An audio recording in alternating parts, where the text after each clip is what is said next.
Tidak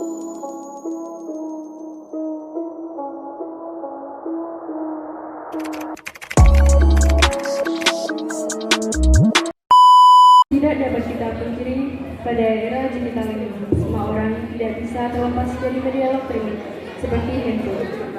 Baik yang tua maupun yang muda, tidak ada bedanya. Kapan dan dimanapun, asalkan ada koneksi internet. Hal ini membuat kita semua menjadi abai dalam pemanfaatan teknologi informasi di dunia sekarang ini. Memang bagaikan pisau bermata dua. Di satu sisi, banyak keuntungan dan manfaat yang bisa kita dapatkan. Namun, di sisi lain, tidak sedikit kerugian dalam bentuk hal-hal negatif yang menyertai penguasaan penggunaan teknologi informasi ini. Salah satu dampak negatif yang timbul dengan adanya teknologi informasi ini adalah munculnya fenomena cyberbullying di kalangan anak-anak maupun remaja.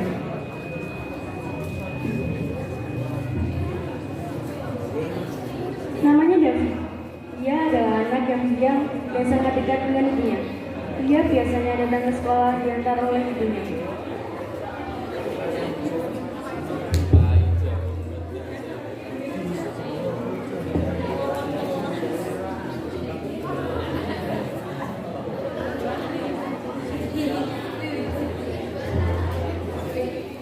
Belajar yang rajin ya nak, jangan lupa bekalnya dihabisin. Arya dan Tia yang melihat dari kejauhan bahwa David diantar oleh ibunya, kemudian mereka memotretnya. Udah gede kok masih diantar dulu, gak mau sama nanti kamu. David teriak kaku. Sambil mengeratkan pegangan tas dan bekalnya, David masuk kelas.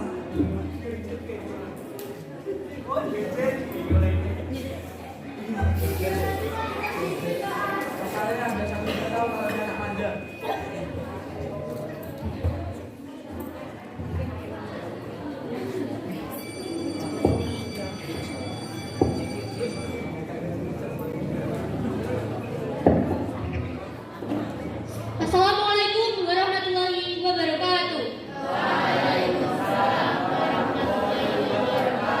Selamat pagi anak-anak.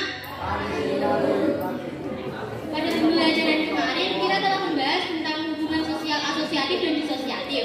Adakah yang ingin ditanyakan tentang materi tersebut? Beneran? Oke, kalau nggak ada yang bertanya, saya akan menugaskan kalian untuk membuat peta konsep. Peta konsepnya dibuat secara berkelompok, kelompoknya bebas. Silakan kalian berkreasi sekreatif mungkin. Peta konsepnya bertema tentang hubungan sosial asosiatif dan disosiatif. Mohon maaf, Ibu nggak bisa mendampingi kalian karena ada rapat koordinasi di kabupaten. Untuk Mas Davi, boleh ya nanti dikoordinasi teman-temannya buat nggak keluar kelas. Bisa, Bu. Oke, makasih ya Mas Davi. Wassalamualaikum warahmatullahi wabarakatuh. Ibu pamit dulu ya. Jangan keluar kelas ya anak. Ya, aku suka bang sama kamu ya. Iya, Tis. Ya, sini ya, kayak biasa. Semua murid di kelas sudah berkelompok. Dia sendiri yang baru memiliki kelompok. Kemudian David memutuskan untuk berdiri mencari kelompok yang sekiranya bisa menerima dirinya untuk bergabung. Arya, Tia, apakah aku bisa gabung ke kelompokmu? Soalnya aku belum dapat kelompok. Apa-apa, kamu mau gabung sama kelompokku malah nggak sedih.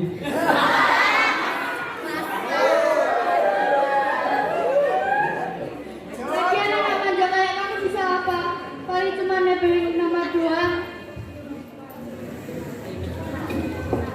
Hei Arya, Tia, kalau nggak mau sekelompok sama David itu ya bilang aja, jangan nyolot. Yang kamu masalah kamu. Kamu nggak usah ikut urusan orang belum? Karena pergi, khusus. Zara menatap miris Arya dan Tia. Zara dan Titis berbalik dengan tangan Zara yang mengerat tangan David. Ya udah, kamu sekelompok sama aku dan Titi saja, mau kan? Ya, mau. Makasih ya, Arya. Sama Santai bareng. Ya, sama-sama. Zara, Titis dan David pun mengerjakan tugas bersama. David sempat memfoto kegiatan kerja kelompok tersebut. Tak lama kemudian, bel berbunyi.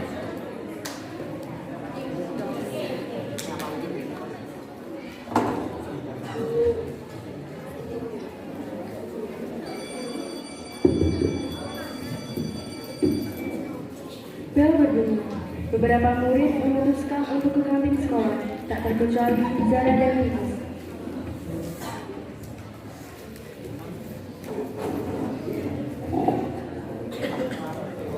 Dev, kamu mau ke kantin nggak? Ya, kamu sama Titis aja. Aku soalnya bawa bekal nih. Udah. Ya udah, aku sama Titis ke kantin dulu ya. Iya, udah. Gavi kemudian memutuskan untuk membuka HP-nya.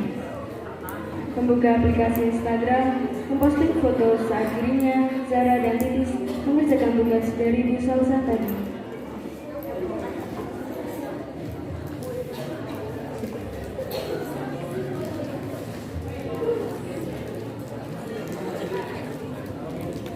Sesudah memposting foto tadi, tiba-tiba ada notifikasi masuk dari Instagram. Terdapat komentar yang mengomentari postingan dirinya tadi. Komentar tersebut berisi, "Si cupu ternyata datang juga." Davin merasa sedih melihat komentar tersebut. Apa iya tidak pantas punya pelemahan?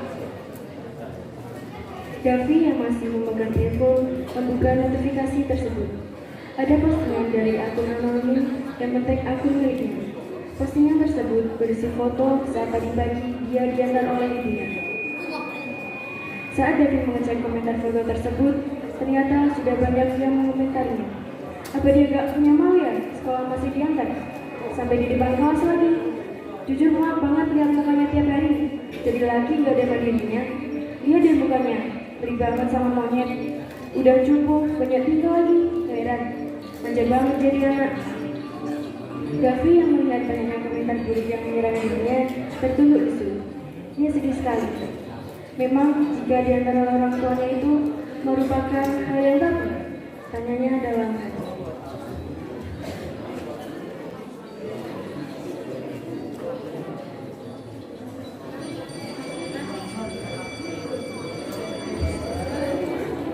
Davi berjalan gontai dan melihat ibunya yang sudah menanti di depan kelas.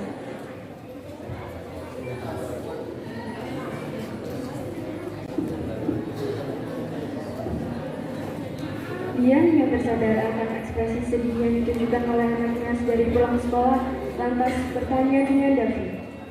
Nak, kamu kenapa? Kok turun terus? Sakit ya? Ya apa-apa tuh, aku cuma lagi kecapean doang. Oh ya udah, kalau kecapean doang. Sekarang makan, habis itu mandi terus istirahat ya nak. Iya Bu. Bohongnya Davi, padahal sedari tadi ia masih kepikiran oleh komentar-komentar buruk tentang dirinya. Davi berpikir bahwa seharusnya masalah ini bisa ia selesaikan sendiri tanpa harus melibatkan ibunya. Dan juga ia tak ingin masalah ini malah menjadi beban baru yang harus ditanggung ibunya.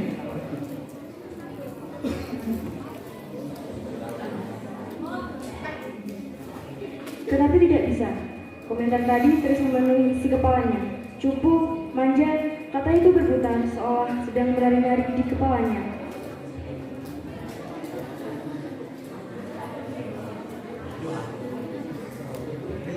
Keesokan harinya, karena Davi mematahkan tanggapan bahwa dia adalah anak manja kepada orang-orang yang membelinya, ia berniat meminta izin kepada ibunya untuk berangkat sekolah sendiri.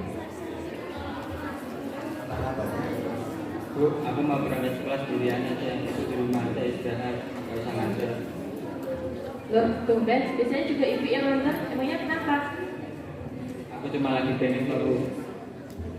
Enggak, ibu gak setuju kalau kamu berangkat sendiri. Kamu tahu kan, kalau kamu satu-satunya keluarga yang dimiliki.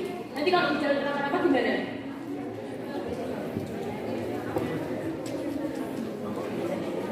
Davi yang mendengar penolakan dari ibunya hanya pasrah. Dia berharap saat dia sampai di sekolah tidak ada yang melihat diantar oleh ibunya, terutama Arya dan Tia.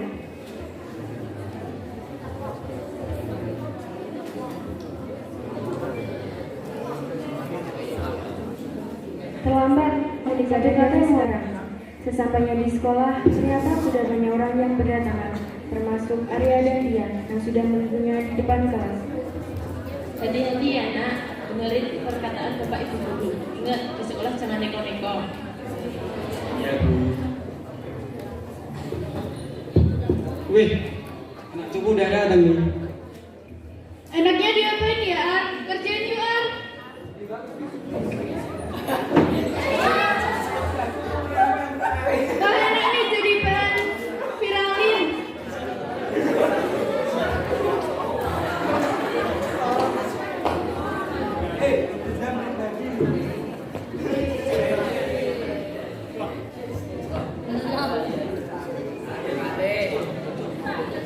Davi hanya diam, menunduk mendengar hujatan yang melayang dari area Davia itu. Dia tak kuasa untuk melawannya. Dia berpikir, apa ya orang-orang hanya kasihan karena dirinya bukan peduli.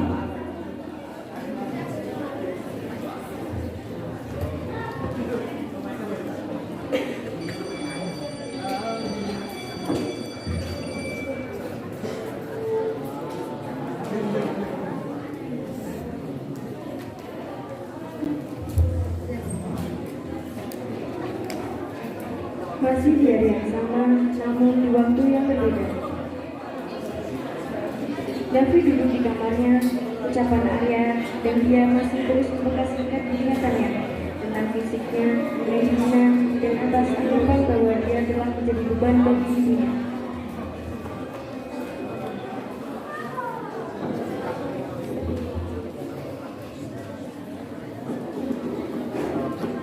Nah, ibu boleh masuk. Davi yang mendengar suara ibunya, lantas dengan buru-buru menghapus air matanya dan berusaha menormalkan suaranya. Boleh masuk aja. Nah, ibu barusan ditelepon sama teman ibu. Katanya Tante Rizka penyakitnya kambuh dan sekarang ada di rumah sakit. Rencananya ibu mau ke sana jemputin Tante Rizka. Kasihan dia kalau ada yang bisa jaga. Kamu gak apa kan di rumah sendiri? Bapak Bu, aku aman kok. Ke sana aja. Saya kalau sendirian.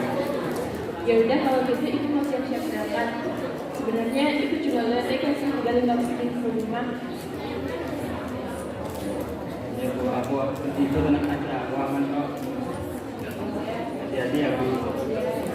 Davi yang mendengar pembicaraannya itu turut bersedih, tapi juga sekaligus ada rasa bahagia yang menyelimuti hatinya. Dia berpikir, sebaiknya pergi menjaga Tante Rizka dan bisa bebas berangkat sendiri tanpa harus diantar ibunya, dan bisa membuktikan kepada dia bahwa dia bisa menjadi anak yang mandiri. Masuk aja Dev, Bu Salsa belum datang kok. Beneran. Iya bener. Makasih ya. Iya sama-sama. Arya dan dia yang tadi sedang sibuk bermain handphone saat mendengar suara Davi lantas menghampirinya. Wih, tumben. Udah nggak sendirian. Udah dapat hidayah kamu dah.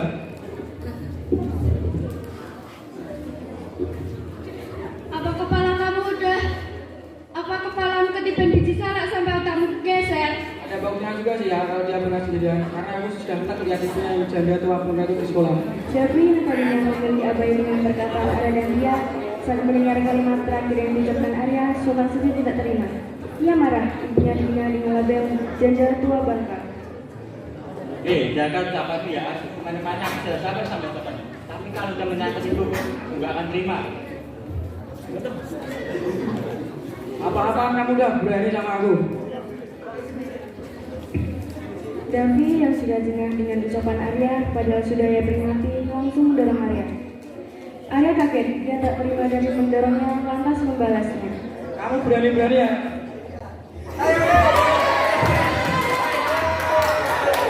Astaga, gawat ini nggak bisa dibiarin. Nah ya, mending sekarang kamu nenangin Davi. Biar aku nggak kita jauh sama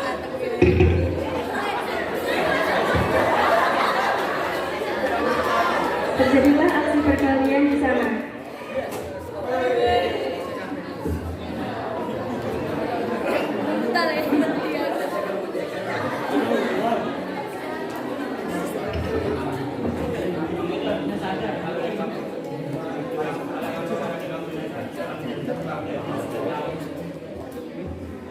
Apa-apaan kamu juga? Kamu udah ngejar anaknya aku tadi. Dasar lu ya, udah baru kan sekolahin. Apa yang gak terima lu? Gak. Arya tidak terima, kemudian Arya menunjuk Davi. Terjadilah aksi perkelahian di sana.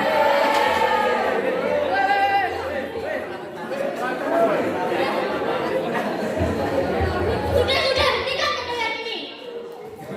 Kalian ini udah besar, nanti aja berantem-beranteman. Tenangkan pikiran kalian terlebih dahulu. Sekarang ikut ibu ke BK.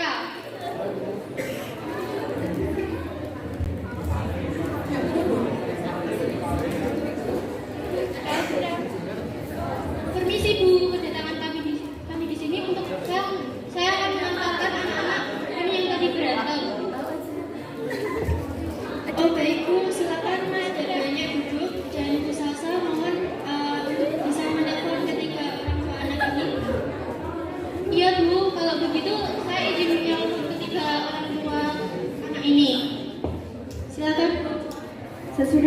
pergi, keadaan di ruang BK menjadi sepi. Keisha berdenam ingin memulai percakapannya.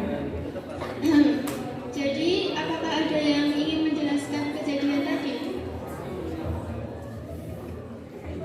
Tadi pertama-tama Arya nonjok. David nonjok Arya, Bu. David tidak terima dengan ucapan Tia. Padahal perjalanan tadi bermula karena perkataan Arya dan Tia yang buruk tentangnya. Saya atau Arya juga akan ada alasanku. Mereka sudah mengejek saya dan ibu saya. Saya nggak terima toh. Apalagi ditambah mereka sering menjadi saya di sosmed dan di dunia nyata. Gak usah ada kamu Dam. Yang ada tadi yang kamu yang bilang aku anak piano. Setelah selesai menghubungi ketiga orang tua anaknya tersebut, Salsa kemudian segera memasuki ruang BK.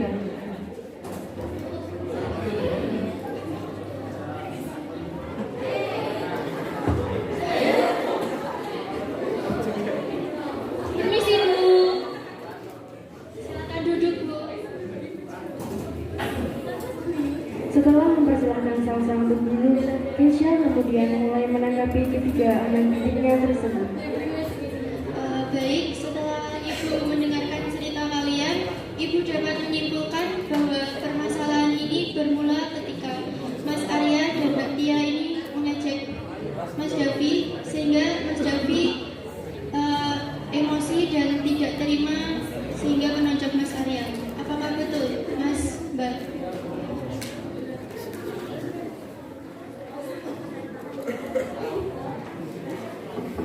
Silakan masuk. Tanpa salah, Yudis selaku orang tua Arya datang, ia langsung memberi Arya miliknya untuk pergi. Arya gak pernah ngajarin kamu yang gak baik. Apalagi sampai masuk ke ruang BK seperti ini. Malah maluin saja kamu ini. Dasar anak tapi untung. Terus-terusin aja gitu ya, gituin Arya. Apa yang lupa atau gak sadar? Ayah pergi pagi buta, pulangnya pasti malam. Mana ada waktu buat Arya? Kamu berani melawan? Sebelum perkelahian antara Bapak dan Adik semakin panas, Keisha buru-buru mengenanya. Sudah, Pak, mari bicarakan masalah ini dengan kepala yang dingin.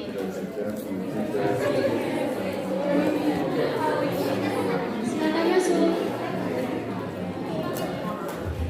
Selamat siang, Bu. Siang. Untuk anak-anak silakan berdiri dan para orang tua silakan duduk di kursi yang telah disediakan.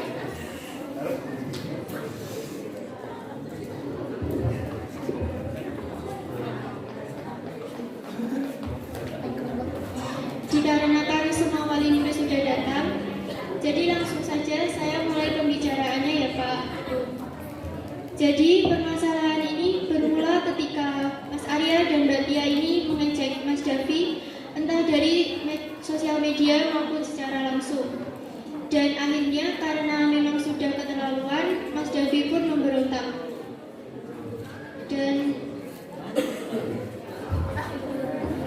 Dan kejadian ini sudah terjadi sejak lama Pak Bu. Dan kami dari pihak sekolah baru bisa menangani pada hari ini. Maka dari itu kami dari pihak sekolah meminta maaf kepada Bapak dan Ibu karena baru bisa menangani pada hari ini. Dan juga tadi Mas Davi sempat menyinggung bahwa ia juga dibully di sosial media oleh Mas Arya dan Mbak Tia. Apakah betul Mas Davi? Iya, Bu.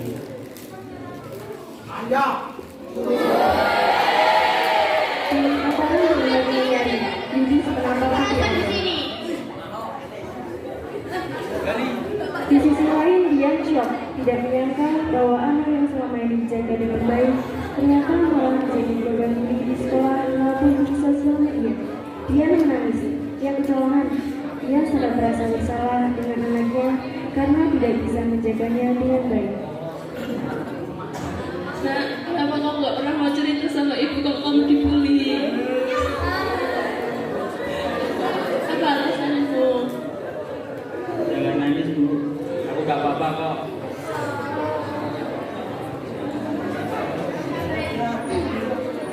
Saya selaku ibu dari Tiang minta maaf atas kelakuan Bunda dan mengenalkan. Saya merasa bersalah sekali karena kurang mendidik anak saya. Ayo Tiang minta maaf sama Davi dan ibunya. Tapi aku minta maaf atas perilakuku selama ini terhadap kamu.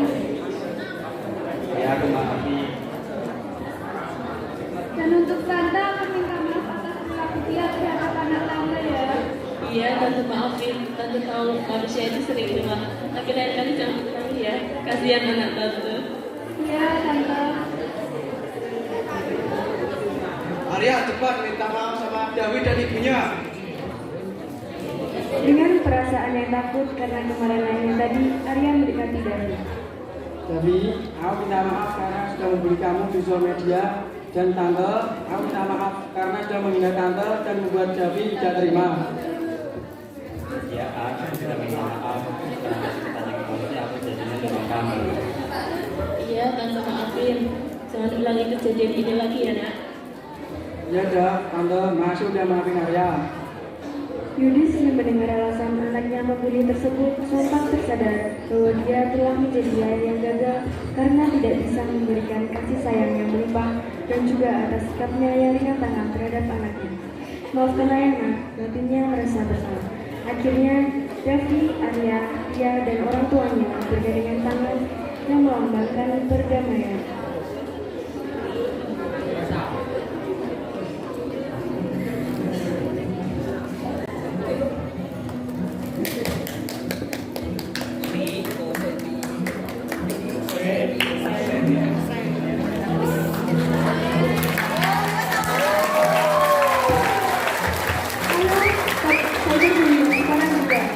Karena cyberbullying sangat berdampak pada banyak hal.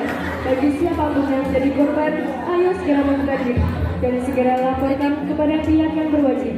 Dan bagi pelaku, berpikirlah sebelum bertindak, hormati sama dan tanamkan empati kepada orang lain. Karena ancaman pidana cyberbullying ini sangat berat, yaitu hukuman penjara 6-12 tahun dan denda 1-2 miliar. Dan mari kawan-kawan, sebagai pelajar Pancasila, kita berantas bullying dan cyberbullying sampai tuntas. Sekian dari kami, jika ada kata yang kurang berkenan, mohon dimaafkan. Terima kasih. Beri tepuk tangan yang meriah untuk yang ketiga. Semoga ya hari ini lebih baik dari hari kemarin yang lewat begitu saja tanpa lakukan apa-apa.